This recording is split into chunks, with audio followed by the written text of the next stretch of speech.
To begin with, I'm using some acrylic paint in some of my favourite colours and just splashing that on the page where randomly really. Did that until I filled up the page. Then I took some of my die cut wastage and used that as a stencil, spraying through with some, I think it was Dilutions ink sprays. Now I'm using a jar lid as a stamp, and I'm just sponging some acrylic paint on to the jar lid and then stamping that onto the page where I feel it needs it.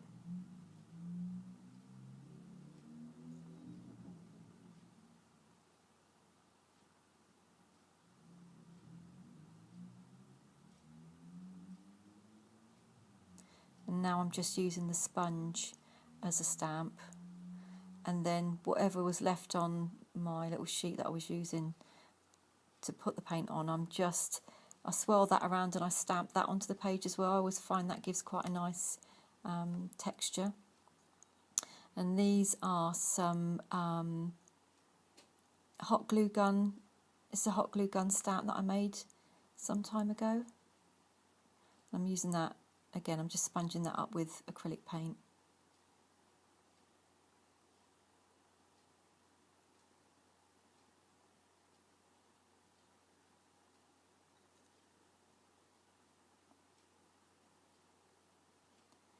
And now I'm using some StazOn ink to get some stamped images onto my page. This is all just for background really, and I'm using the StazOn because I know it will be permanent. It won't be water soluble, and it will be permanent, you know, it will stay there. And this is some stamped tissue paper. I have little sessions every so often and stamp up images on tissue paper so that I've got them there to use when I want to make a journal page. So I'm just pasting these little dragonfly images on with some PVA and water mix, probably about 50-50, maybe 75 to 25, more glue than water.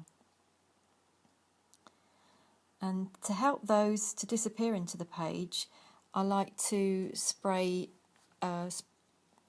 ink sprays onto them, and that helps them to sort of disappear into the page, or helps the paper to disappear into the page a little bit. So that's what I'm doing there, and then just more images, more layering. And now I'm just using some bubble wrap with some white acrylic paint.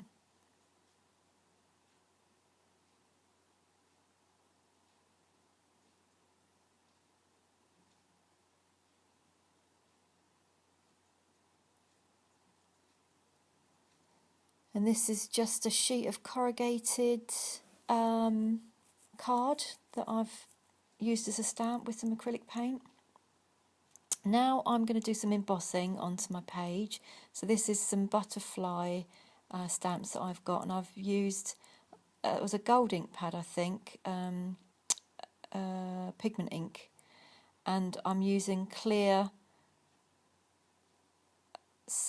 powder, embossing powder, to bring that to life. It's difficult to see from the distance I filmed it at, but when you get it close up, you can see the images.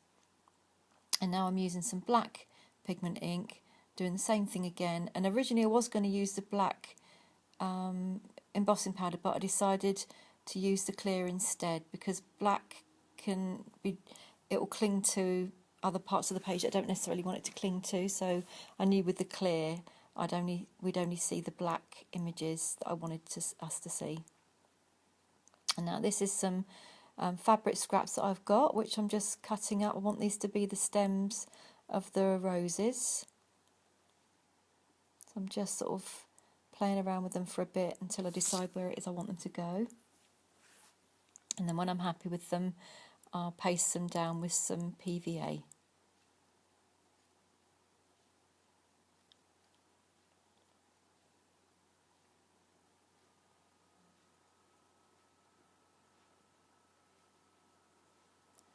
And this is some wrapping paper that I had. These are some scraps of the wrapping paper that had roses on. So I'm just chopping out some images of roses that I like, and then I'm going to layer those up onto the stems that I created with the fabric. And again, I'm just pasting those on underneath and above with acrylic, sorry, not acrylic ink, PVA and water mix. And this is just some close-ups so you can get a better idea of what it looks like. Thank you so much for watching, guys. Much love, Jane.